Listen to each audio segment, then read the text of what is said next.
Petrol के bill में डंडी मारते हैं यार मुलाजिम। माफी चाहता हूं अगर कोई मुलाजिम मुझे से सुन रहे हैं। पेट्रोल भराने जाते हैं, सेठ की गाड़ी के अंदर डंडी मार।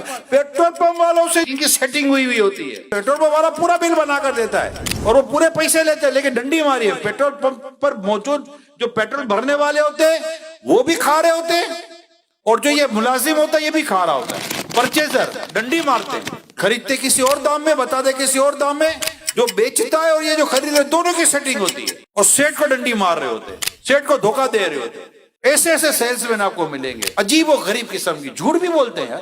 नहीं यकीन माने इतने का प्लॉट है, पीछे से प्लॉट इन्होंने आगे पीछे क्या हुआ था, मतलब इसको बादों का टाप बोलते हैं ये लोग। इसमें अगर झूठ बोलते हैं तो क्या मतलब क्या मिलेगा इनको, क्योंकि ये चाहते हैं कि दोनों पार्टियों को पता ही ना चले कि प्लॉट गया कितने का, उसने दिया कितने का, मैंने बेचा कितने का।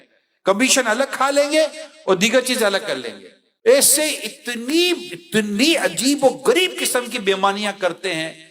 सेल में, परचेज में, कमीशन में, कितनी चीजों में नुकसान हुआ। फैक्ट्री से चोरी करके बाहर माल ले जाते हैं। ये सीसीटीवी कैमरे भी इनको नहीं पकड़ पाते ना इनको सब पता होता है कि कैमरे का रुख किधर कब जाएगा। इनका तो कैमरा भी खराब हो जाता है, क्योंकि अंदर से भी सारी तरकीब होती है। अकेला तो खाता नहीं है, वरना कोई खाने देगा। चौकीदार तक तो मिले हुए होते हैं फैक्ट्री के, सेल्समैन मिले हुए होते हैं, सुपरवाइजर मिले हुए होते हैं, मैनेजर मिले हुए होते हैं, और बाद में सेठ को पता होगा सारे मिले हुए हैं। अभी सेठ बोला करूं तो क्या करूं यार, आवेगा हवा बिगड़ा हुआ है। अमानतदारी कहां चली गई, सच्चाई कहां चली गई, दियानतदारी कहां चली गई।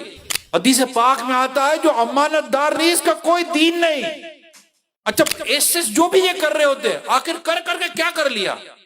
कितने उन्होंने बंगले और कोठियां खड़ी कर ली, और अगर कोठियां बंगले खड़े कर भी दिए इन लोगों ने, कर मरने के बाद अपने रब को क्या जवाब देंगे। ये पैसा कहां लेके जाएंगे, कब्र में क्या होगा। और ये पैसा पीछे, यानी कि हराम माल की नहुस सुनो, सदका करेगा कबूल नहीं है, कि अल्लाह पाक है, पाक माल कबूल फरमाता है।